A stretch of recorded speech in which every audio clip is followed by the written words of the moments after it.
بسم اللہ الرحمن الرحیم۔ معزز ناظرین، آج کی ویڈیو میں جو موضوع بیان کیا جا رہا ہے نہایت ہی عمدہ اور غور طلب بھی ہے۔ انسان کے اندر کے انسان کو سمجھنے کی ایک کاوش ہے، اور جناب واصف علی واصف نے اسے بہت ہی صوفیانہ انداز میں بیان فرمایا۔ انسان کی زندگی میں سب سے بڑی جنگ باہر نہیں ہوتی، نہ بازاروں میں، نہ میدانوں میں، نہ دشمنوں کے لشکروں میں۔ اصل معرکہ تو انسان کے اندر برپا ہوتا ہے۔ وہ دشمن جس سے کوئی تلوار نہیں لڑتی، جسے کوئی زنجیر قید نہیں کر سکتی، وہ انسان کے دل ہی میں بسا ہوا ہے۔ یہ دشمن نفس ہے، وہی نفس جو خواہش کو دلیل بنا دیتا ہے، جو غلطی کو حکمت کہتا ہے، جو انسان کو خود اس کی نظروں میں درست ثابت کر دیتا ہے۔ حضرت واصف علی واصف فرماتے ہیں، انسان ساری عمر دوسروں کو بدلنے کی کوشش کرتا رہتا ہے، حالانکہ اگر وہ اپنے نفس کو بدل لے تو نہ صرف اس کی دنیا بدل جاتی ہے بلکہ اس کی آخرت بھی سنور جاتی ہے۔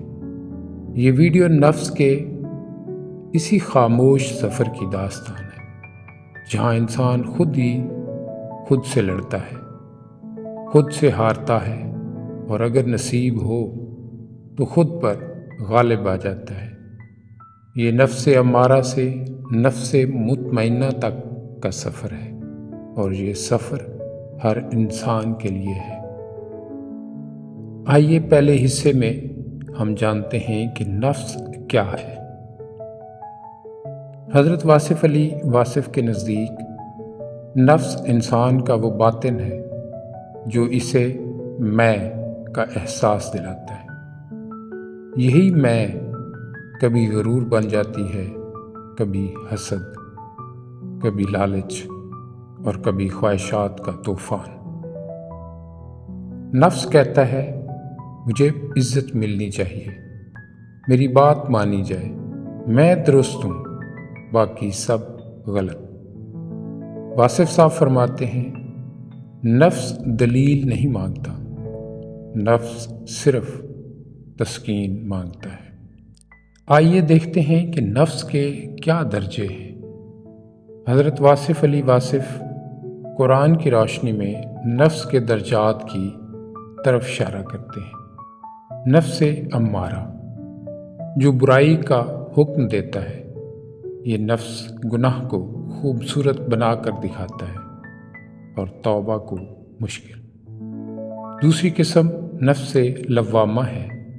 یہ وہ مرحلہ ہے جہاں انسان گناہ کے بعد شرمندہ ہوتا ہے، ضمیر جاگتا ہے اور دل سوال کرتا ہے، میں نے یہ کیا کیوں؟ تیسری قسم جو نفس کی ہے وہ ہے نفس مطمئنہ۔ یہ وہ نفس ہے جو اللہ پر راضی ہو جاتا ہے اور اللہ اس سے راضی ہو جاتا ہے۔ واصف صاحب فرماتے ہیں، جس دن نفس خاموش ہو جائے اس دن دل بولنا شروع کر دیتا ہے۔ آئیے اس حصے میں دیکھتے ہیں کہ نفس کا سب سے بڑا فریب کیا ہے۔ حضرت واصف علی واصف کے مطابق نفس کا سب سے بڑا فریب یہ ہے کہ وہ خود کو نیکی میں بھی چھپا لیتا ہے، عبادت میں غرور، علم میں تکبر، زہد میں خود پسندی۔ واصف صاحب فرماتے ہیں، بعض لوگ گناہ چھوڑ دیتے ہیں مگر نفس نہیں چھوڑتے، اور یہی ان کی ہلاکت کا سبب بن جاتا ہے۔ نفس چاہتا ہے لوگ مجھے نیک سمجھیں، جبکہ بندگی یہ ہے اللہ مجھے اپنا بندہ سمجھ لے۔ اس ویڈیو کے چوتھے حصے میں دیکھتے ہیں کہ نفس پر قابو کیسے پایا جائے۔ حضرت واصف علی واصف رحمۃ اللہ علیہ نے 3 بنیادی اصول بتائے۔ پہلا، خاموشی۔ جو شخص زیادہ بولتا ہے اس کا نفس طاقتور ہوتا ہے۔ خاموشی نفس کو کمزور کرتی ہے اور دل کو مضبوط۔ دوسرا اصول شکر۔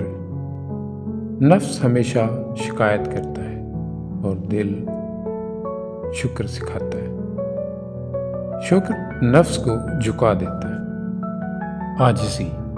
واصف صاحب فرماتے ہیں جو شخص خود کو کچھ نہیں سمجھتا اللہ اسے سب کچھ عطا کر دیتا ہے۔ عاجزی نفس کی گردن توڑ دیتی ہے۔ یاد رکھیے نفس کو مارا نہیں جاتا، نفس کو سمجھا جاتا ہے اور اللہ کے حوالے کیا جاتا ہے۔ حضرت واصف علی واصف کا پیغام یہی ہے، اپنی اصلاح کرو، دنیا خود بخود سنور جائے گی۔ اگر آپ کو یہ پیغام دل کو چھو گیا ہو تو اسے دوسروں تک ضرور پہنچائیں، شاید کسی کا نفس آج جاگ جائے۔